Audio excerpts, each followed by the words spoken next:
بسم اللہ الرحمن الرحیم۔ ہمارے شہنشاہوں نے ارب روپیہ اپنی بیوی کے لیے ایک مقبرہ تیار کرنے پہ لگایا ہے۔ ٹھیک ہے، دنیا کا 8واں 7واں عجوبہ تو تیار کر گیا، یہی روپیہ کہیں اگر اسلام کی تبلیغ میں لگا ہوتا، آپ سوچئے بر صغیر کا نقشہ کیا ہوتا۔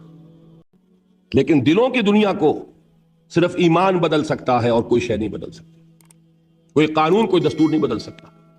امریکہ میں جا کے دیکھ لیجئے، 200 برس ہو گئے ہیں اس چمڑی کی رنگت کے فرق کو ختم کرنے کی کوشش کرتے ہوئے، کیا کامیابی ہو سکی؟ جان لیجئے یہ بہت بڑا انقلابی نعرہ ہے۔ ہماری بڑی مجرمانہ غفلت رہی ہے کہ ہندوستان جیسی سرزمین میں ہم نے کم سے کم 600 برس تک تو پورے ہند پر حکومت کی ہے، لیکن ہم نے وہاں کے ان گرے پڑے طبقات کو بھی اسلام کی دعوت نہیں دی۔ اگر کوئی دعوت ان تک پہنچ گئی ہوتی، کوئی رکاوٹ تھی؟ ڈاکٹر امبیڈکر ایمان لانے کے لیے تیار تھا، انا دورائی ایمان لانے کے لیے تیار تھا، دی ہیرو آف تامل ناڈو۔ انا دورائی کے بارے میں مجھے بتایا گیا جب میں گیا مدراس کہ میلاد کی کوئی محفل کہیں ہو رہی ہو وہ نہیں چھوڑتا تھا، اتنی محبت تھی اسے حضور کے ساتھ۔ اور انا دورائی کا تامل ناڈو میں وہی مقام ہے جو پورے ہندوستان میں گاندھی جی کا ہے۔ بہرحال ہماری غفلتیں ہیں، ہماری کوتاہیاں ہیں، ان کے نتائج ہم بھگت رہے ہیں۔ یہ بات اس قبیل کی ہے۔ اس وقت اصل موضوع کی طرف آئیے۔ توحید کی ایک کرولری، انقلابی کرولری کیا ہے؟ انسانی مساوات۔ توحید کی دوسری کرولری انسانی حاکمیت کی نفی۔ انسان حاکم کہاں ہو سکتا ہے؟ سب محکوم ہے، حاکم۔ اس میں بھی پھر ایکویلٹی آ گئی دوبارہ۔ تمیز بندہ و آقا فساد آدمیت ہے۔ کہاں کا حاکم، کہاں کا محکوم؟ کونوا عباد اللہ اخوانا، سب اللہ کے بندے بن جاؤ اور آپس میں بھائی بھائی بن جاؤ۔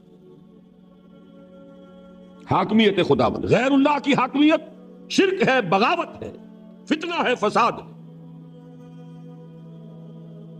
نمبر 3، ملکیت مطلقہ صرف اللہ کے لیے۔ کوئی کسی شے کا مالک مطلق نہیں ہے کہ جو چاہوں کروں میری شے ہے۔ سمجھیے اس بات کو۔ جیسے حاکم مطلق اللہ، ویسے مجازن ہم کہہ دیتے ہیں فلاں شہر کا حاکم تھا، فلاں ملک کا حاکم تھا، یہ مجازی استعمال ہے۔ حقیقتاً حاکم صرف اللہ۔ اسی طرح مجازن کہہ دیتا ہوں میں کہ یہ میں اس کا مالک ہوں، ملکیت حقیقی صرف اللہ کی۔ للہ ما فی السماوات و ما فی الارض، آسمان اور زمین میں جو کچھ ہے اللہ کا ہے، تو کون سی چیز رہ گئی جو میری ہوئی ہے؟ عجیب بات ہے، میں خود اس کا ہوں۔ میرا ہاتھ میرا نہیں کہ جو چاہوں اس سے کر گزروں، میری زبان میری نہیں کہ جو کچھ چاہوں اس سے کہہ دوں، میری آنکھیں میری نہیں ہے کہ جدھر چاہوں ان کو گھماتا پھراتا رہوں۔ ایک مرتبہ اگر اچانک نگاہ پڑ جائے نامحرم پر تو معاف ہوگی، دوسری مرتبہ گئی معافی نہیں ہے۔ حضور نے فرمایا، حضرت علی سے فرمایا کہ علی پہلی نگاہ جو پڑ جائے جس میں ارادے کو دخل نہیں ہوتا، صرف وہ ہے کہ جو معاف ہے۔ اب دوسری مرتبہ نگاہ جائے گی تو ارادے سے گئی۔ یہ اس آنکھ کا ناجائز استعمال ہے، تمہاری نہیں ہے، یہ اللہ کی امانت ہے۔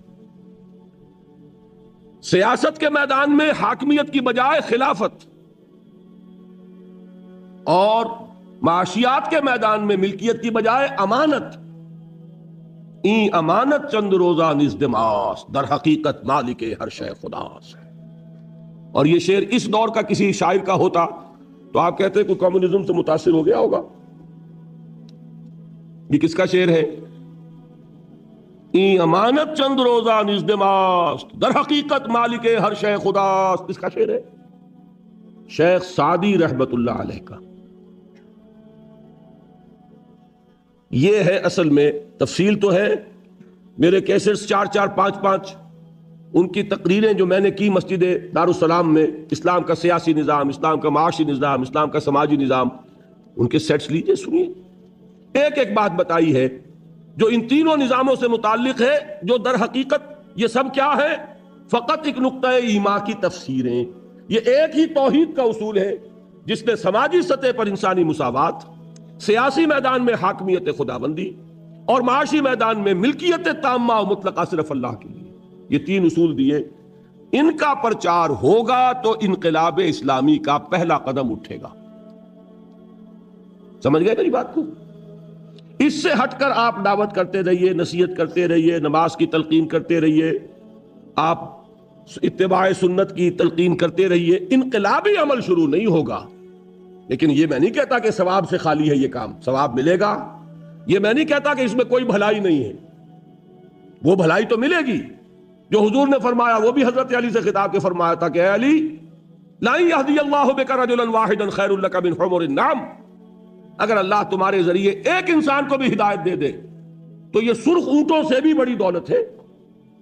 یہ اپنی جگہ، اس کی نفی نہیں ہے، لیکن نظام بدلنا، اقامت دین، تکبیر رب، اعلاء کلمت اللہ، اس کی جد و جہد کا آغاز بھی نہیں ہوگا جب تک کہ دین کی ان تعلیمات کی نشر و اشاعت نہیں. نمبر 2، تنظیم. تنظیم کے لیول پر ایمان بالرسالت ہے اصل شے. دیکھیے تنظیم کسے کہتے ہیں؟ ایک لیڈر، اس کا حکم ماننا، یہی ہے نا. اور حکم بھی کیسا ماننا کہ سنو اور اطاعت کرو. اگر جیسے کہ فوج میں ہوتا ہے کہ اگر سپاہی پوچھنے لگے کہ جناب آپ حکم تو مجھے دے رہے ہیں لیکن کیوں دے رہے ہیں، پہلے یہ سمجھائیے، میرے خیال میں تو آپ غلط حکم دے رہے ہیں، تو فوج چل سکتی ہے؟ فوجی ڈسپلن کسے کہتے ہیں؟ میں نے وہ انگریزی نظم کا سٹینزا آپ کو سنایا تھا، charge of the light brigade. There is not to reason why, there is but to do and die. اور انقلاب اس کے بغیر نہیں آتا. سمعوا اطاعت، فاسمعوا واطیعوا، سنو اور اطاعت کرو. اذ قلتم سمعنا واطعنا، جب تم نے کہا کہ ہم نے سنا اور اطاعت کی، ہے کہ نہیں؟ فاتقوا اللہ ما استطعتم واسمعوا واطیعوا، یہ بار بار الفاظ ملیں گے. اب آپ بتائیے کہ کیا رسول پر ایمان لانے والوں کی اطاعت کسی نوعیت کی نہیں ہوگی؟ دنیا میں کوئی اور لیڈر ہو سکتا ہے جس کے حکم کو کبھی کوسچن نہ کیا جا سکے؟ لیکن جس کو رسول مان لیا، کیا اس کے حکم کو بھی آپ کوسچن کر سکتے؟ واقعہ یہ ہے کہ جو ڈسپلن صحابہ کرام کی جماعت کا تھا، اس کی کوئی مثال تاریخ انسانی کا کوئی ڈسپلن پیش نہیں کر سکتا. میں اس کی مثال دوں گا آپ کو، اور ایک مثال اس کی بھی دوں گا کہ بعض صحابہ سے اس ڈسپلن میں ذرا غلطی ہوئی تھی تو نتیجہ کیا نکلا.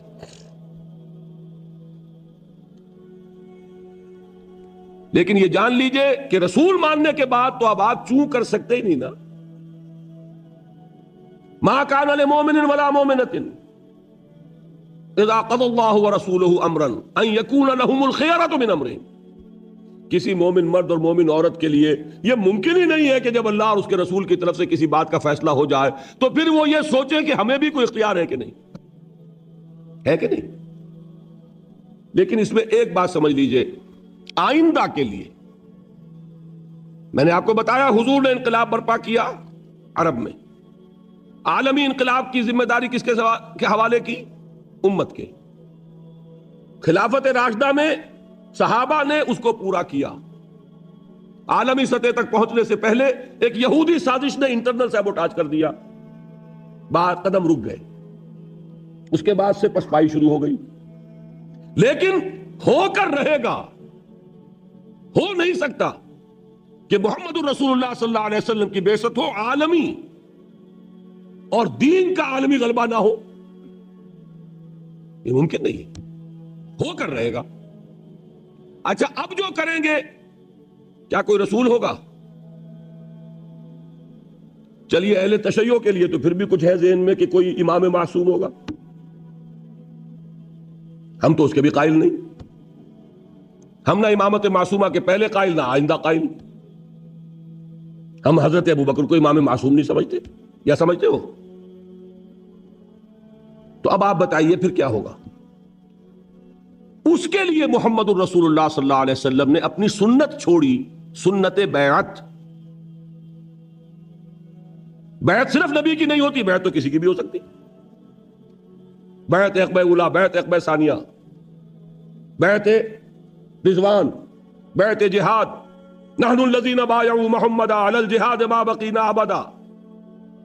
1400 افراد سے بیعت لے رہے ہیں حدیبیہ کے موقع پر، حالانکہ وہ 1400 افراد تو مرنے مارنے پر تلے ہوئے، انہیں تو وہ صلح پسند نہیں آ رہی، تو بیعت کی کیا ضرورت تھی؟ بیعت علی الموت، بیعت علی اللہ نفر، صرف اس لیے کہ آئندہ والوں کے لیے ایک رہنمائی ہو جائے کہ جب بھی کبھی اقامت دین کے لیے جماعت قائم ہوگی وہ بیعت کی بنیاد پر ہوگی۔ البتہ ایک فرق کے ساتھ، رسول کی بیعت تھی مطلق، جو حکم دیں گے مانیں گے۔ رسول کے بعد جس کی بھی بیعت ہوگی وہ مقید ہوگی، معروف میں جو حکم دے، کتاب و سنت کے خلاف حکم دیں گے تو نہیں مانیں گے۔ مطلق وہ اس لیے تھی کہ وہ خود ہی تو ہے معیار حق، وہی تو بتائیں گے تو معلوم ہوگا کہ یہ جائز ہے، وہی بتائیں گے تو معلوم ہوگا یہ ناجائز ہے۔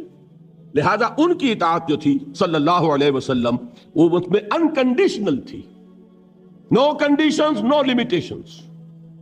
لیکن اب جس کی بھی ہوگی کنڈیشنل ہوگی، لمیٹڈ ہوگی، اس کو کہتے ہیں سم و طاعت فی المعروف۔ صرف میں نے ایک اصول واضح کر دیا، اب آگے چلیے تیسری چیز، تربیت۔ اس میں نوٹ کیجئے کہ تربیت محمدی صلی اللہ علیہ وسلم اس کا اصل تعلق ہے ایمان بالآخرہ سے۔ جتنا یقین آخرت کا ہوگا اتنا عمل درست ہوگا، یہ میں بیان کر چکا ہوں کہ نہیں؟ علمی نظری اعتبار سے اصل ایمان ایمان باللہ، قانونی اعتبار سے اصل ایمان ایمان بالرسالت، اور عملی اور اخلاقی اعتبار سے اصل ایمان ایمان بالآخرہ، یقین آخرت کا۔ اور نمبر 2، یہ تربیت ہے اصل میں، جس کے لیے نماز ہے، جس کے لیے روزہ ہے، جس کے لیے قیام اللیل ہے، جس کے لیے راتوں کو کھڑے رہ کر قرآن کو اپنے اندر اتارنا ہے۔ یا ایھا المزمل قم اللیل الا قلیلا نصفہ او انقص منہ قلیلا او زد علیہ ورتل القرآن ترتیلا۔ اور آخر میں کیا فرمایا؟ ان ربک یعلم انک تقوم ادنی من ثلثی اللیل ونصفہ وثلثہ وطائفۃ من الذین معک۔ یہاں آئی وہ چیز، اس لیے کہ اسلامی انقلاب کے لیے اسلامی سیرت درکار ہوگی۔ اگر یہ نہیں ہے تو فساد برپا کیا جا سکتا ہے، اسلام کو قائم نہیں کیا جا سکتا۔ کسی کی ٹانگ گھسیٹی جا سکتی ہے، ہم نے 2 دفعہ گھسیٹی پاکستان میں، ایوب خان کی گھسیٹی کہ نہیں گھسیٹی، لیکن اس کی گھسیٹی تو نتیجہ کیا نکلا؟ شامت اعمال ما صورت بھٹو گرفت، ہوا کہ نہیں؟ پھر بھٹو کی گھسیٹی تو اب ماشاء اللہ آ گیا۔ یہ کیوں؟ اس لیے کہ طریقہ محمد کا نہیں ہے صلی اللہ علیہ وسلم۔ جلوس نکل رہے ہیں نظام مصطفیٰ کے اور نمازیں غائب ہو رہی ہیں، عصر کی بھی مغرب کی بھی، جلسے ہو رہے ہیں، لیڈر لوگ اٹھ کر داعش پر سے جا کے اپنی نماز پڑھ کے آ گئے ہیں۔ یہ خیال نہیں کہ یہ جو 20,000 آدمی سامنے بیٹھا ہوا ہے، نماز اس پر بھی فرض ہے کہ نہیں؟ نماز جیسے ستون کو گرا کر دین کو قائم کیا جائے گا۔ الصلاۃ عماد الدین، اور گھیراؤ ہو رہا ہے اور جلاؤ ہو رہا ہے اور کاریں جلائی جا رہی ہیں اور شیشے توڑے جا رہے ہیں اور اسٹریٹ لائٹس توڑی جا رہی ہیں۔ یہ طریقے تو کمیونسٹوں کے ہیں بھائی، اس سے انقلاب محمدی آ جائے گا۔ بے گناہ بسیں جلائی جا رہی ہیں، کوئی گناہ ہے ان کا؟ مسافروں کو تکلیف پہنچائی جا رہی، وہ آپ کو کوس رہے ہوں گے دل میں یا دعائیں دے رہے ہوں گے؟ جنہیں بنس روڈ پہ اتار کے کھڑا کر دیا، پتہ نہیں کتنی مشکل سے بس میں جگہ لی ہوگی انہوں نے۔ کتنے لوگ تو الٹی جانب سفر کرتے تب کہیں جا کر ٹاور سے بیٹھتے بیچارے، اور ان کو اتار کے اور بس کو آگ لگا دی۔ بچے گھروں میں بیٹھے ہوئے منتظر ہوں گے، ادھر وہ گالیاں دے رہے ہوں گے، ادھر وہ جو کھڑے ہیں یہاں پر جنہیں اب کوئی امکان نظر نہیں آتا کہ کوئی سواری مل جائے۔ یہ طریقے نہیں ہیں انقلاب محمدی کے، یہ ہم نے دوسروں سے مستعار لیے، ہم نے سمجھا کہ ان کو کامیابی اس سے ہو گئی، شاید ہم بھی یہی ہتھ کنڈے استعمال کریں تو کامیابی ہو جائے۔ جان لیجئے اگر تو کام وہ کرنا ہے جو کیا تھا محمد الرسول اللہ صلی اللہ علیہ وسلم نے، تو طریقہ بھی وہی اختیار کرنا ہوگا جو اختیار فرمایا تھا محمد الرسول اللہ صلی اللہ علیہ وسلم۔ تربیت، اقبال کہتا ہے نا کہ خام ہے جب تک تو ہے مٹی کا ایک انبار تو، پختہ ہو جائے تو ہے شمشیر بے زنہار تو۔ پختہ ہو نا، اس پختگی میں وہ ہے عبادات بھی ہے، روزہ بھی ہے، نماز بھی ہے، تلاوت بھی ہے، تہجد بھی ہے، جس کا کہ یوں سمجھئے کہ اس کی ریپرزنٹیشن جو ہے وہ کیا ہے؟ دشمنوں کے جاسوسوں نے خلافت راشدہ کے دوران جو اسلامی لشکر تھا اس کے بارے میں جو رپورٹ دی وہ کیا تھی؟ ہم فرسان بالنہار و رہبان باللیل۔ یہ لوگ عجیب ہیں، دن میں یہ شہ سوار ہوتے ہیں، گھوڑوں کی پیٹھوں پر سوار، تلواریں اور نیزے لیے ہوئے اور اللہ اکبر کرتے ہوئے، اور راتوں کو یہ راہب نظر آتے ہیں مسلوں پر کھڑے ہو کر اور سجدے میں روتے ہوئے۔ یہ نقشہ اگر اتنا نہیں تو اس کا ایک عکس 100واں حصہ تو پیدا کرو گے تو کہیں جا کر انقلاب محمدی کے لیے تمہید ہوگی۔ اور یہ میں عرض کر دوں، اس کو ناممکن نہ سمجھیے۔ پچھلی صدی آ چکے ذکر آ گیا تھا، کل 100 کتنے سال ہوئے؟ 1830 میں شہادت ہوئی بالا کوٹ کی، 155 برس، 5 برس کا پورا معاملہ تھا ہجرت سے لے کر شہادت تک، تو کل 150 برس پہلے، یوں سمجھیے 160 برس پہلے، وہ عظیم تحریک بر صغیر پاک و ہند میں تحریک شہیدین، اس کے افراد، ان مجاہدین کی سیرتوں کے بارے میں وہی گواہی دی دنیا نے جو صحابہ کرام کے بارے میں گواہی دی۔ صحابہ کرام کا لشکر جب داخل ہوا ہے بیت المقدس میں، تو عیسائیوں نے اپنا سارا نسوانی حسن مڈیروں پر جمع کر دیا تھا کہ مسلمان گزرے، ہماری تلواریں اور ہمارے تیر تو ان کو مغلوب نہیں کر سکے، شاید کہ یہ نگاہوں کے تیر انہیں گھائل کر دیں۔ لیکن کیا آتا ہے، پورا لشکر زمین پر نظریں گاڑے ہوئے ایسے گزر گیا کہ کسی نے اٹھا کر نہیں دیکھا نظر کہ کون ہے اوپر۔ اور بعین ہی یہی گواہی ملی ہے مجاہدین کے بارے میں۔ ہزارہ کے علاقے میں جو گجر قوم آباد ہے، نہایت حسین و جمیل خواتین، نہایت حسین و جمیل، وہ آپس میں باتیں کرتی تھیں کہ یہ لوگ معلوم ہوتا ہے کہ شاید نامرد ہیں کہ انہوں نے کبھی ہماری طرف نگاہ اٹھا کے نہیں دیکھا۔ دور صحابہ کرام کا ایک نقشہ، یہ بھی بر صغیر پاک و ہند کی بہت بڑی سعادت ہے کہ اتنے عرصے کے بعد سیرت و کردار اور دینی اخلاق، دینی جماعت اور بیعت کی بنیاد پر جماعت، بیعت تھی نا سید صاحب کے ہاتھ پر، بیعت کی گئی، وہ سارا نقشہ دکھا دیا۔ باقی شکست و فتح نصیبوں سے ہے ولے امیر، مقابلہ تو دل ناتواں نے خوب کیا۔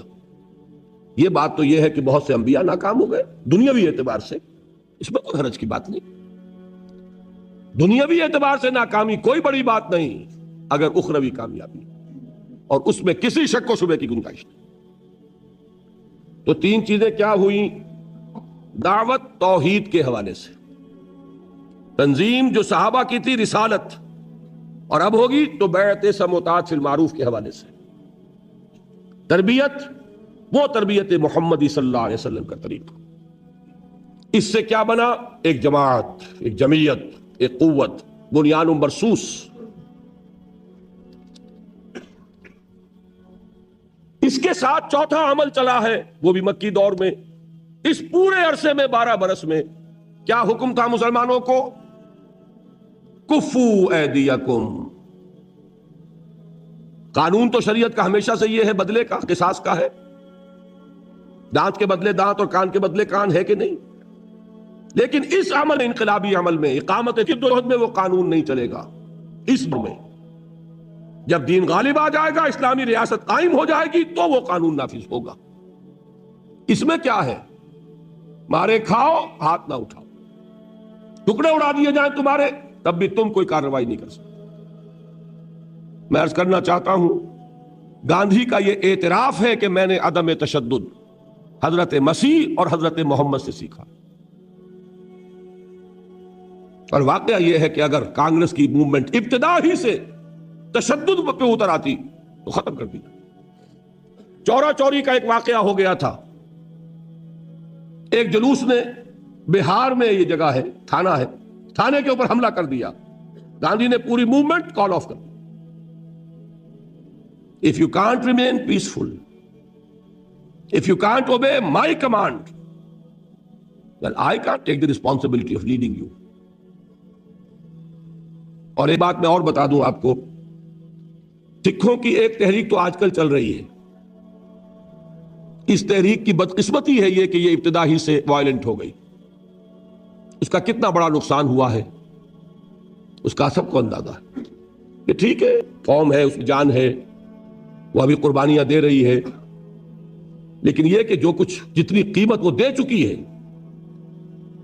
اس کے حوالے سے کامیابی جو ہے کہیں بھی آس پاس نہیں. انہی سکھوں کی ایک تحریک چلی تھی 30s میں. عجیب تحریک تھی وہ، آپ سنیں گے. اب ہماری یہ تاریخ ہے لیکن ہم واقف نہیں، شاید آپ کو ہنسی آئے. سکھوں کے گردواروں کے ساتھ جو زمینیں وقف تھیں ان پر قبضہ ہندوؤں کا تھا. چونکہ برطانوی حکومت نے سکھوں کو علیحدہ مذہب نہیں مانا تھا، لہذا گردواروں پر کنٹرول کس کا؟ عبادت گاہ کس کی؟ سکھوں کی. کنٹرول کس کا؟ ہندوؤں کا. تو ایک تحریک انہوں نے چلائی تھی، گردوارہ پروبندک کمیٹی، کچھ اس طرح کا نام تھا اس کا. اس کا مقصد کیا تھا کہ ہماری عبادت گاہوں کا کنٹرول ہمارے پاس ہونا چاہیے. ابھی وہ کمیٹی ہے، وہی کمیٹی اب کنٹرول کرتی گردواروں کو. اب اس کے لیے ظاہر بات ہے کہ شیر کے منہ میں سے نوالا نکالنا آسان تو نہیں نا، تحریک چلانی پڑتی ہے. حقوق کوئی آسانی سے نہیں دیتا جب تک کہ آپ لینے کے قابل نہ ہو. انہیں تحریک چلانی پڑی. پولیس جیسے اب بھی ہے، اس وقت بھی پیسے والے کے ساتھ تھی. پیسے والا کون تھا؟ بنیا. لہذا دفعہ 144. اب سکھوں کے جتھے نکلتے تھے 144 کو ڈیفائی کرنے کے لیے. ان جتھوں کا مجھے ایک صاحب نے آنکھوں دیکھا حال بتایا ہے، ابھی وہ زندہ ہیں. 69 علامہ اقبال روڈ لاہور پر، جو شخص جائے جا کے ویریفائی کر لیں. حاجی عبد الواحد صاحب 1930 کے ایم اے ہیں انگلش کے. وہ فرماتے ہیں کہ میں نے اپنی آنکھوں سے دیکھا، جتھا نکلتا تھا، لیکن سکھوں کے اس جتھے کو جو ڈیفائی کر رہا ہے 144 کو، دفعہ 144 کی خلاف ورزی، انہیں حکم تھا ہاتھ باندھے رکھو. نتیجہ یہ نکلتا تھا، وہ کہتے میں نے آنکھوں سے دیکھا کہ سپاہی کی لاٹھی سر پر پڑی، سر پھٹ گیا، خالصہ نیچے گر گیا، لیکن ہاتھ بندھے رہے. نتیجہ یہ نکلا کہ کامیاب ہوئے، حکومت کو گھٹنے ٹیکنے پڑے، گردواروں کا کنٹرول انہوں نے حاصل کیا. یہ ہے اصل میں تو حیران ہو گیا جب انہوں نے مجھے واقعہ سنایا. ان کے ذہن میں نہیں تھا قرآن مجید میں سورہ نساء میں جو لفظ آیا کفو ایدیکم، اپنے ہاتھ بندھے رکھو. آپ اندازہ کیجئے کہ یہ ریفلیکس ایکشن ہے، غیر اختیاری طور پر. اگر آپ کے سر پر کوئی وار آ رہا ہو تو ہاتھ ایک دم اٹھتا کہ ہاتھ اس کو روکے، لیکن انہیں حکم تھا کہ ہاتھ یہاں بندھے رہیں گے. جتھا نکل رہا 4 سے زیادہ آدمیوں کا جانا، بس یہی خلاف ورزی ہے.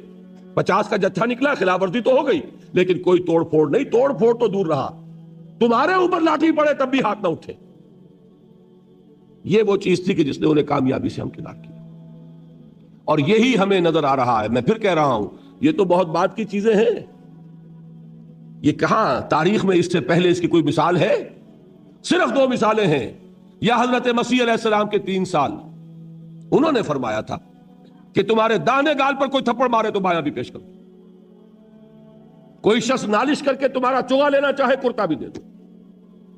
کوئی شخص تمہیں بیگار میں 1 کوس لے کے جانا چاہے تم 2 کوس اس کے ساتھ جاؤ. یا تو یہ وہاں ملتا ہے اور یا پھر یہ 12 برس جو مکی دور کے ہیں یہ محمد الرسول اللہ کا فرمان تھا، اور میں اسی کو لیتا ہوں کہ اسی سے سامنے آتا ہے کہ کتنا زبردست ڈسپلن تھا حضور صلی اللہ علیہ وسلم کی جماعت کا، کوئی خلاف ورزی نہیں، حکم نہیں ہے محمد کا۔ دیکھیے قرآن کی آیت نہیں اتری تھی ابھی، وہ تو سورہ نساء میں اتر رہی ہے۔ یہ حکم کس کا تھا؟ محمد الرسول اللہ۔ اس میں روح صبر، میں بتا چکا ہوں صبر والی تقریر میں، اللہ بار بار کہہ رہا ہے اپنے رسول سے، اے رسول صبر کیجئے، اور رسول اسی کو کمیونیکیٹ کر رہا ہے اس پیغام کو اپنے ماننے والوں کی طرف، صبر کرو، جھیلو، no retaliation, no raising of hands even in self defense. ہاں اب آیا 5واں مرحلہ۔ کب آیا یہ جان لیجئے، یہاں سیرت کا مسئلہ ہے۔ چوتھے سے 5واں مرحلہ میں نے کہا تھا یہی سب سے اہم اور سب سے کٹھن فیصلہ ہے کہ کب وہ پیسو ریزسٹنس ختم ہو اور ایکٹیو ریزسٹنس ہو، آگے بڑھیں اور للکاریں، اقدام کریں اور چیلنج کریں۔ دس از موسٹ کروشل۔ غلطی ہوگی ناکامی ہو جائے، دنیا میں ناکامی۔ یہ بالکل وہی بات ہے کہ مجتہد کو بھی ثواب ملتا ہے چاہے غلطی ہو، اگر صحیح رائے تک پہنچے گا دوہرا ثواب، غلطی ہوگی تو اکیلا ثواب۔ اسی طریقے سے نیک نیتی سے فیصلہ کیا ہے، غلط بھی ہے، آخرت کا ثواب کہیں نہیں گیا، دنیا میں ناکام ہو جاؤ، صحیح فیصلے تک پہنچ گئے ہو، کامیابی ہو جائے۔ اور رسول کے لیے یہ فیصلہ کرنے والا خود اللہ تھا۔ مدینے کو کس نے کھولا؟ حضور تو تشریف بھی نہیں لے گئے مدینے، اور مدینے میں اوس اور خزرج کے بڑے لوگ ایمان لا چکے ہیں۔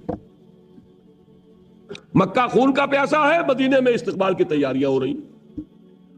یہاں حضور کو 12 برس گزر گئے خود دعوت دیتے ہوئے، وہاں آپ کے قدم مبارک کبھی پہنچے ہی نہیں، گئے ہیں تو صرف آپ کے 2 جانثار، مصعب بن عمیر، عبداللہ ابن ام مکتوم رضی اللہ تعالی عنہما۔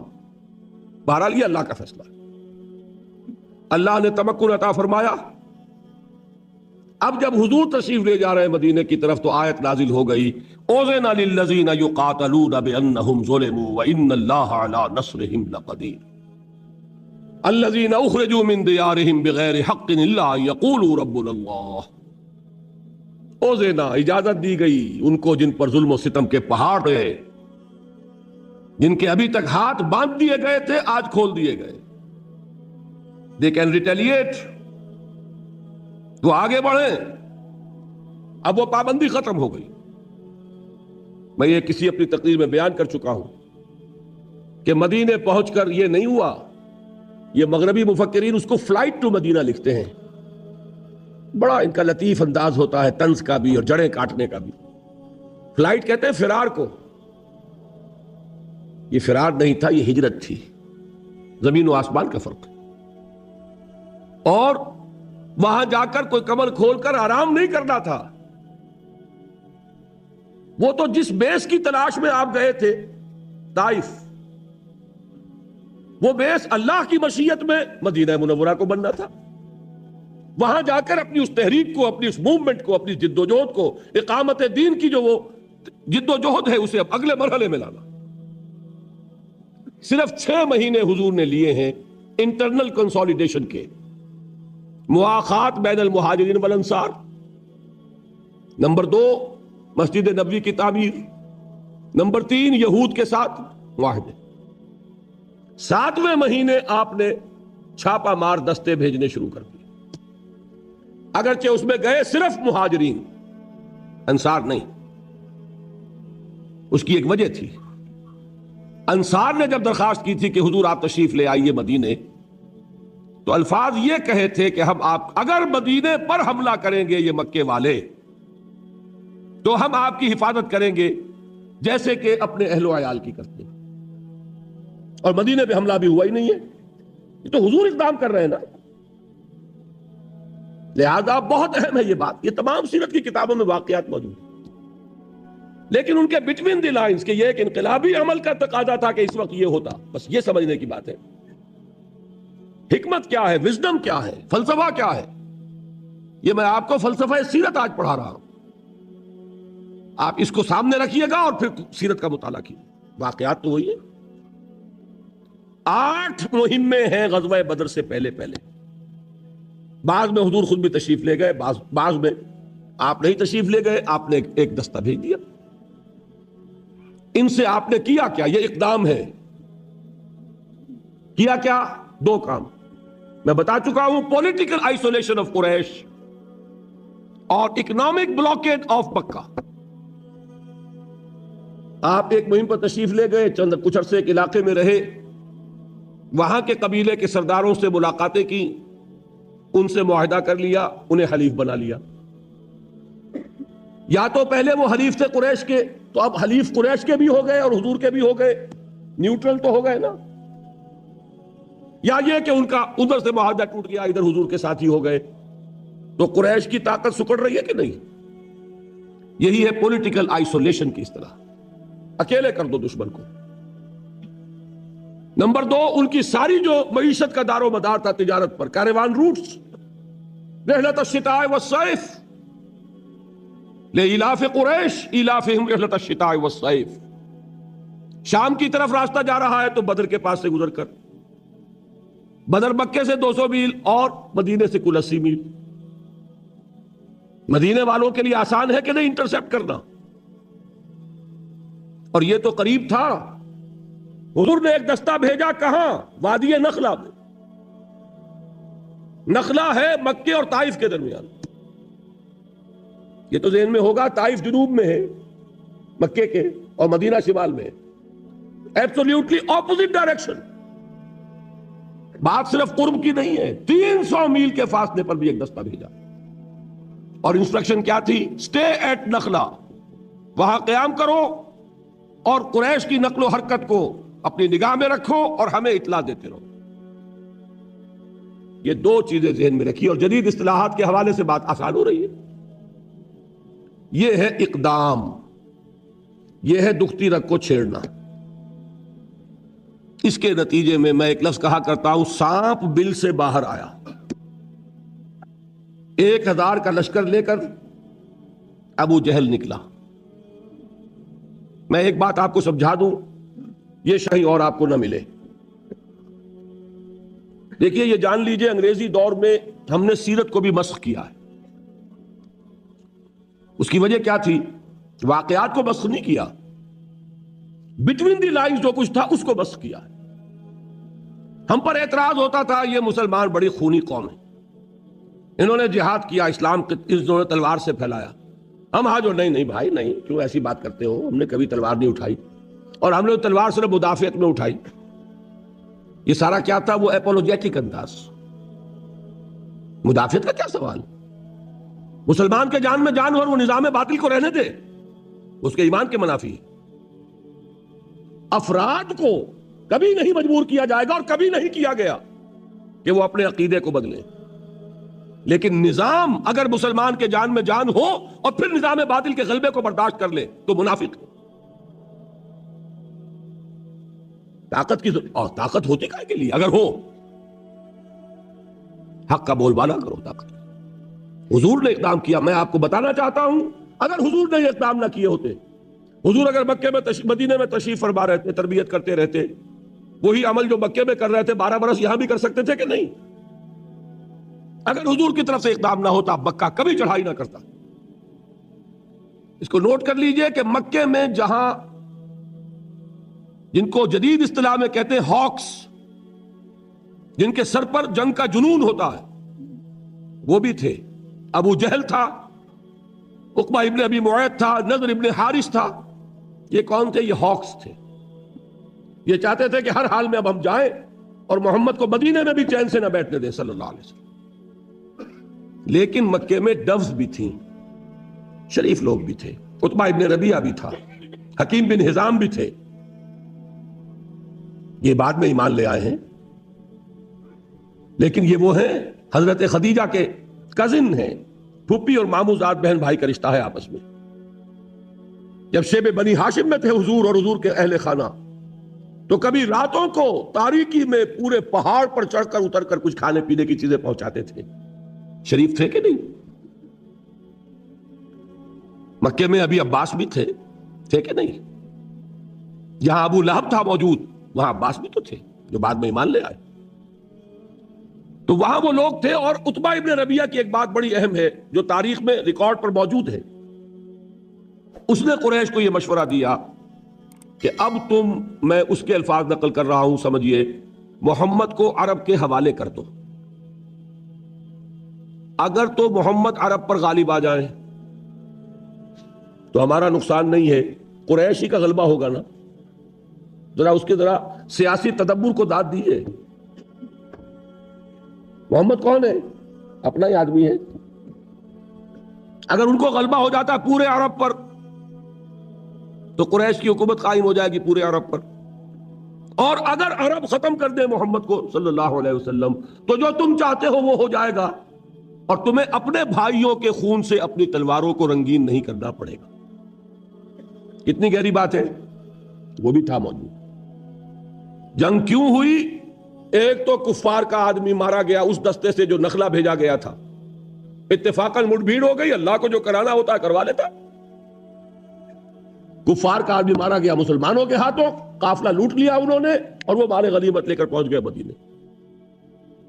دوسرے ادھر جو قافلہ گیا ہوا تھا شام کی طرف، ابو سفیان کی سرکردگی میں ان کی SOS کال آ گئی کہ میرے آدمیوں کو خطرہ ہے، میرے قافلے کو محمد کے آدمیوں سے صلی اللہ علیہ وسلم ورضی اللہ تعالی عنہم اجمعین کمک بھیجو. بس یہ تھا کہ جس سے وہ ہاکس کا پلڑا بھاری ہو گیا، ڈوز جو ہے وہ مجبور ہو گئے، لہذا 1000 کا لشکر نکل آیا. یہاں سے وہ فائنل فیز شروع ہو گیا. اور میں آپ سے ایک بات اور عرض کر دوں، یہ تاریخی حقیقتیں پڑھ لیجئے. ایک رات پہلے بدر سے خبر آئی کہ ابو سفیان قافلہ لے کے نکل گئے. بہت ہوشیار آدمی تھے. ایک طرف انہوں نے وہ کمک کے لیے خط بھیجا، پیغامبر بھیجا، دوسری طرف راستہ بھی بدل دیا. خود بجائے اس بدر کے پاس سے ہو کے گزرنے کے وہ بحیرہ احمر کے ساحل کے ساتھ ہو کے نکل گئے. اطلاع پہنچی یہاں لشکر ہے. اب آتے ہیں وہی حکیم ابن حزام. کس کے پاس؟ عتبہ کے پاس. ڈوز ہے نا یہ دیکھو عتبہ تمہاری بڑی حیثیت ہے، سپہ سالار کی حیثیت ہے تمہاری، اور اس وقت خون ریزی کو تم روک سکتے ہو. ہم آئے تھے اپنے قافلے کی حفاظت کے لیے، قافلہ ہمارا بچ کے نکل گیا، اب رہ گیا حضرمی کا خون. وہ تمہارا حلیف تھا، تم اس کا خون بہا اپنی جیب سے دے دو، معاملہ ختم ہو جائے گا کہ نہیں. تو اس خون ریزی کو اب بھی روکا جا سکتا ہے. عتبہ نے کہا بالکل ٹھیک، صحیح. دونوں چل کر گئے ابو جہل کے پاس. وہ اپنے تیر پھیلا کر درست کر رہا تھا اس وقت. جا کر اس سے بات کی. اس کے لیے تو یہ موقع تھا، میں کہہ رہا ہوں ہاکس کا سردار تھا. اسے یقین تھا کہ ہم ختم کر دیں گے کل محمد کو اور اس کے آدمیوں کو صلی اللہ علیہ وسلم. اسی لیے اس نے کہا تھا یہ یوم الفرقان ہوگا، پتہ چل جائے گا اللہ کس کے ساتھ ہے. کیونکہ یقین تھا نا جیتیں گے ہم. 313 ہیں، تلواریں بھی چند ہیں ان کے پاس، چند. 2 گھوڑوں کا رسالہ، ہمارے پاس 100 گھوڑوں کا رسالہ. رسالہ فیصلہ کن ہوتا ہے. 100 ہارسز، ادھر 2. کوئی مقابلہ ہے؟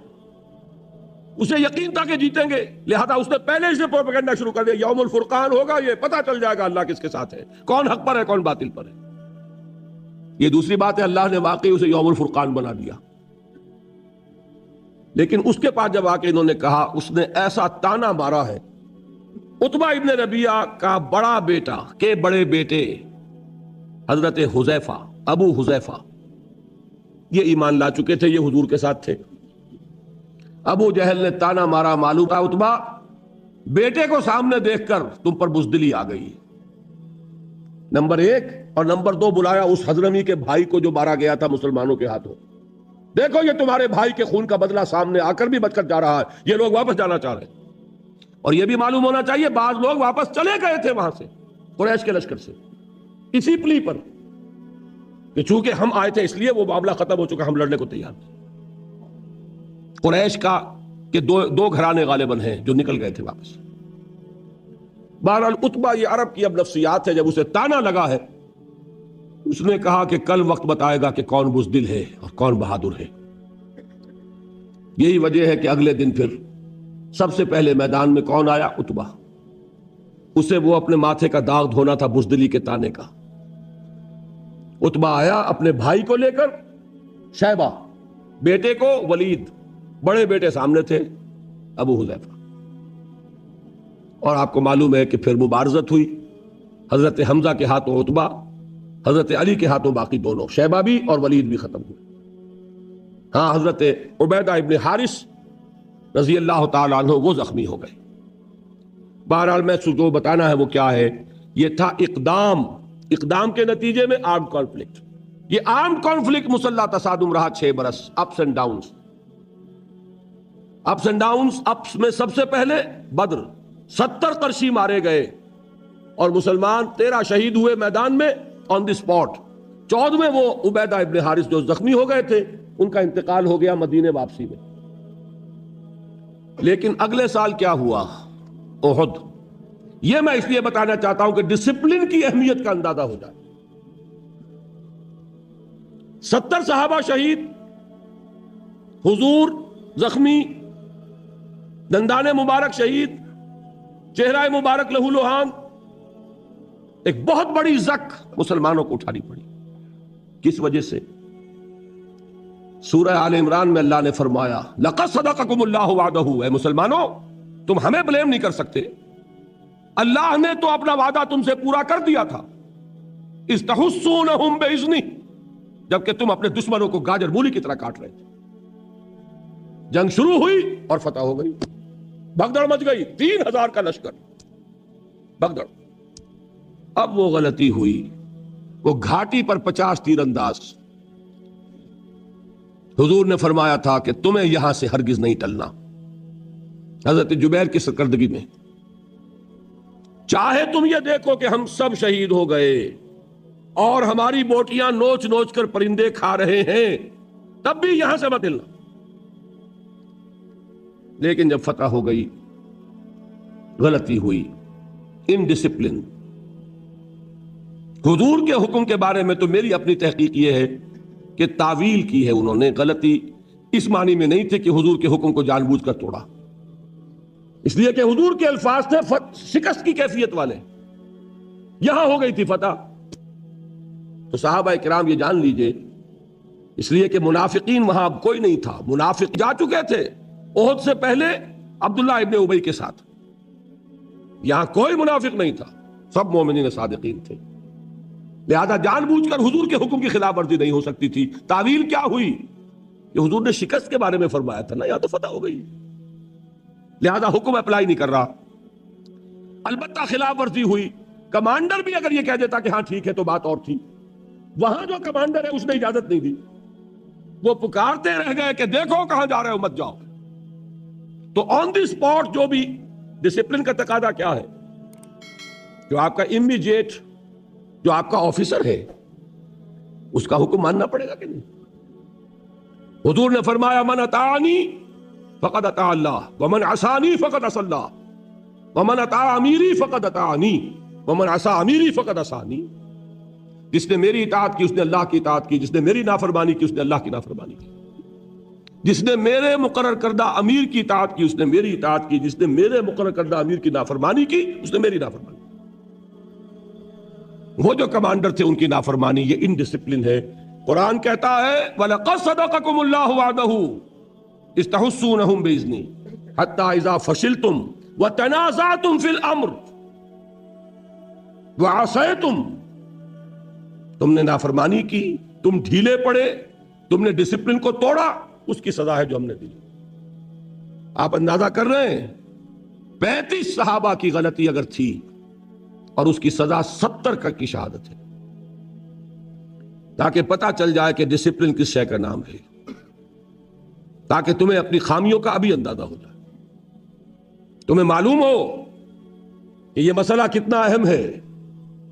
اللہ کنڈون کر سکتا تھا ان کی غلطی کو، معاف کر سکتا تھا، کوئی گزن نہ پہنچتا. حضور کو، صحابہ کو ایک غلطی ان گڈ فیتھ کی گئی تھی، لیکن سبق کیسے حاصل ہوتا کہ ڈسپلن کی اہمیت کیا ہے.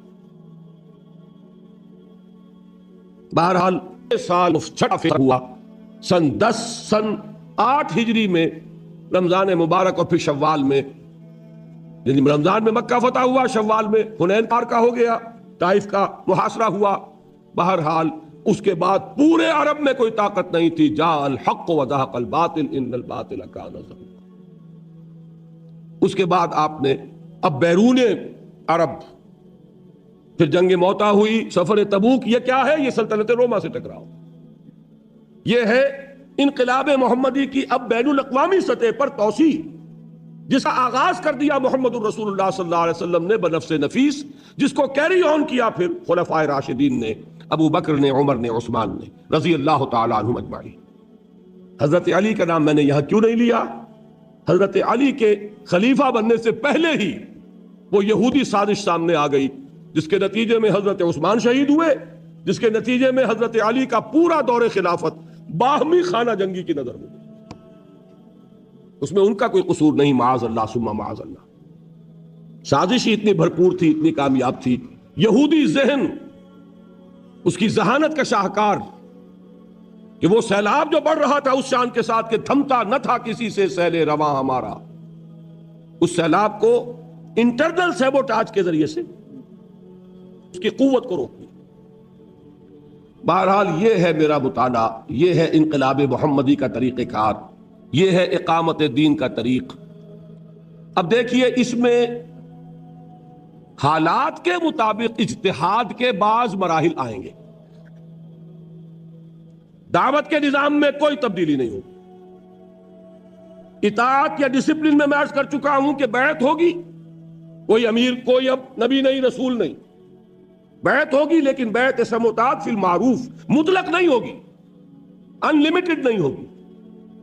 تربیت کا بھی وہی نظام لینا پڑے گا جو محمد رسول اللہ کا۔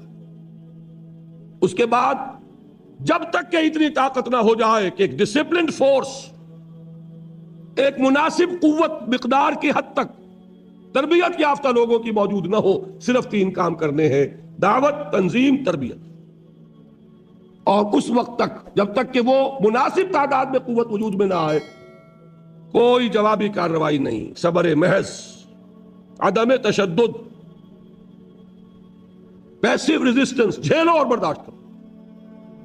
ایک بات اب آتی ہے مسلمان ممالک میں، اور یہ ساری بات میں کر رہا ہوں پاکستان کے حوالے سے، میں یہاں بھی اگر آتا ہوں نوٹ کر لیجئے، اور امریکہ بھی اگر جاتا ہوں تو مجھے حضرت مسیح کے الفاظ یاد آئے ہیں۔ ان کے یہ الفاظ، ان کی طرف منسوب الفاظ موجود ہیں کہ میں صرف اسرائیل کے گھرانے کی کھوئی ہوئی بھیڑوں کی تلاش میں آیا ہوں۔ میرا پاکستان سے باہر کا سفر ہوتا ہے پاکستان کی کھوئی ہوئی بھیڑوں کی تلاش۔ وہ امریکہ میں بھی ہے، یہاں بھی ہے۔ گھر میں وہ ذمہ داریاں جو ہیں، وطن کی سرزمین پکار رہی ہے، آپ یہاں عیش اور آرام میں ہے، پیسے جمع کرنے کے چکر میں، یہ یاد دلانے کے لیے آیا۔ وہ کشتی ڈول رہی ہے، دین وہاں نہ آیا تو وہ ملک ہرگز باقی نہیں رہے گا، امکان ہی نہیں اس کا، اور آثار بہت خراب ہے۔ دین کیسے آ جائے گا؟ گھر بیٹھے آ جائے گا، انتخابات کے ذریعے آ جائے گا۔ بہت بڑا مغالطہ ہے یہ۔ مجھ سے سوال کیا گیا تھا، آج جواب دے رہا ہوں۔ جماعت اسلامی سے میں صرف اس بنیاد پر علیحدہ ہوں، انقلابی جماعت کے بجائے سیاسی جماعت کا رول اختیار کر لیا تم۔ انتخابات کے عمل کے نتیجے میں صرف یہ ہو سکتا ہے کہ جو نظام ملک میں قائم ہے اس کے لیے بہتر ہاتھ اگر فراہم کیے جا سکتے ہو تو کر دیے جائے، نظام نہیں بدلا جا سکتا۔ اس لیے کہ جو بھی پولیٹیکو سوشو اکنامک سسٹم ہے اسی کے مطابق ووٹ ملیں گے، ووٹ ملیں گے سرمایہ دار کو، ووٹ ملیں گے جاگیردار کو اور زمیندار کو۔ اور آپ کا کیا خیال ہے کہ وہ ووٹ لے کر پارلیمنٹ میں آ کر اپنے ہی پاؤں پر کلہاڑی مارے گا؟ نظام میں کوئی بنیادی تبدیلی کرے گا؟ وہ کبھی نہیں کرے گا۔ اور اگر کوئی 2 4 6 8 10 آ بھی گئے، کہیں شہروں کے اندر ہو سکتا ہے کہ آ جائے، ان کی حیثیت کو ہے نہیں۔ وہ نظام وہی ہے۔ ہمارے ہاں الیکشن جب بھی ہوئے وہی لوگ آئے، چچا نہیں تو بھتیجا، ایک بھائی نے دوسرا بھائی، یا وہی اشخاص ان کے نام پر صرف لیبل بدلتے رہے کبھی اس کے اوپر ریپبلکن پارٹی لکھا ہوا، کبھی وہ کنونشن لیگ ہے، کبھی پیپلز پارٹی ہے، کبھی وہ شورا شریف تھی، اور کبھی اب وہ الیکشن لڑ کے آ گئے۔ بیسک سٹرکچر وہی ہے، کیسے بدل جائے گا؟ اور بیسک سٹرکچر کو اس کے ذریعے آپ نہیں بدل سکتے، بہت بڑے مغالطے میں۔ لیکن یہ کہ جو لوگ سمجھتے ہیں نیک نیتی سے، وہ لگے رہے، ٹھیک ہے، اللہ کے ہاں خلوص کا اجر ملے گا، لازماً ملے گا۔ لیکن مجھے یہ بات آج نہیں، سن 57 نہیں، سن 56 میں نظر آ گئی تھی کہ یہ راستہ جو ہے اس سے کوئی بنیادی تبدیلی نہیں آ سکتی، وقت کا، صلاحیتوں کا، قوتوں کا ضیاع ہے۔ یہ وجہ ہے کہ وہاں سے علیحدگی ہوئی تھی۔ سوائے اس انقلابی عمل کے کوئی اور راستہ نہیں۔ صرف اس میں فرق اب کیا آئے گا، پیسیو ریزسٹنس بھی رہے گی، لیکن کیا مسلمانوں کے خلاف تلوار اٹھائی جائے گی؟ یہ ہے مسئلہ بڑا کروشل، بہت اہم۔ مسلمان ملکوں میں تو حکومت مسلمانوں کی ہے، وہ تو کسی نے بھٹو کو بھی کافر نہیں کہا۔ مسلمان ہوگا، فاسق و فاجر ہوگا، مسلمان ہوگا، متقی ہوگا، نمازی ہوگا، مسلمان ہوگا۔ یہ اس کا جواب ہے اصل میں، جو میں دے کر اپنی بات ختم کر دوں گا۔ اول تو یہ کہ امام ابو حنیفہ رحمت اللہ علیہ کے نزدیک کسی فاسق و فاجر مسلمان حکمران کے خلاف بھی تلوار اٹھائی جا سکتی، اگرچہ اس کی شرائط بہت سخت ہیں، بہت سخت ہیں، بہت سخت ہیں۔ نمبر 2 یہ کہ اس دور میں ویسے بھی اس لیے مشکل کہ حکومت کے پاس بہت اسلحہ اور عوام نہتے ہو گئے۔ لیکن اس کا ایک بدل ہے کہ جو تمدن کے ارتقاء نے ہمیں فراہم کیا ہے، وہ بدل کیا ہے؟ ڈیمانسٹریشن، مظاہرہ۔ ڈیمانسٹریشن کس چیز کا ہوتا ہے؟ Of your will, of your strength, of your discipline. یہ ظاہر کیا جائے، ثابت کیا جائے کہ اس ملک میں ایک طاقت ہے، منظم، ڈیڈیکیٹڈ، جو اپنی جان دینے کے لیے تیار ہے، ایسے لوگوں کی جنہیں کچھ نہیں چاہیے سوائے اسلام کے۔ انہیں حکومت نہیں چاہیے، انہیں صرف اسلام چاہیے۔ اس کی کیا شرطیں ہیں؟ نمبر 1، انتہائی پیسفل ڈیمونسٹریشن۔ یہ نہیں کہ جلوس ہم نے نکالا، توڑ پھوڑ کوئی اور کر گیا، یہ غلط۔ جب تک آپ کی تنظیم اس قابل نہیں ہے، آپ کو حق نہیں ہے کہ آپ میدان میں آئیں۔ جب آپ کی تنظیم ایسی ہے تب آپ اس کام کو کیجئے، اس سے پہلے نہیں۔ نمبر 2 یہ کہ اس کا عنوان بھی قربان جائیے محمد الرسول اللہ صلی اللہ علیہ وسلم پر، فدا ہو آباؤنا و امہاتنا، اس کو بھی حضور صلی اللہ علیہ وسلم بتا کر گئے۔ اس کا عنوان کیا ہوگا؟ ڈیمونسٹریشن کس لیے؟ 2 حدیثیں سنیے، دونوں مسلم شریف کی ہیں۔ ایک کے راوی ابو سعید الخدری، دوسرے کے عبداللہ ابن مسعود رضی اللہ تعالی عنہما۔ ایک بہت مشہور ہے، ایک اتنی مشہور نہیں ہے۔ بہت مشہور کیا ہے؟ من رأى منکم منکرا فلیغیرہ بیدہ فإن لم یستطع فبلسانہ فإن لم یستطع فبقلبہ وذلک اضعف الایمان۔ جو کوئی تم میں سے کسی بدی کو، برائی کو دیکھے، اس کا فرض ہے کہ اسے طاقت سے، اپنے ہاتھ سے بدلے، ختم کرے۔ اگر اس کی استطاعت نہ رکھتا ہو تو زبان سے، اس کی بھی استطاعت نہ رکھتا ہو تو دل سے، یعنی نفرت شدید محسوس کرے، دل میں گھٹن محسوس ہے۔ یہ کیا ہو رہا ہے؟ فرمایا ذالک اضعف الایمان، یہ ایمان کا کمزور 3 درجہ ہے۔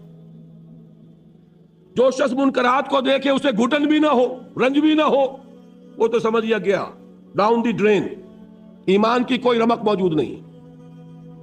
فرمان حضور کا ہے، اضعف ایمان، سب سے کمزور ایمان یہ ہے کہ دل میں شدید نفرت کا احساس۔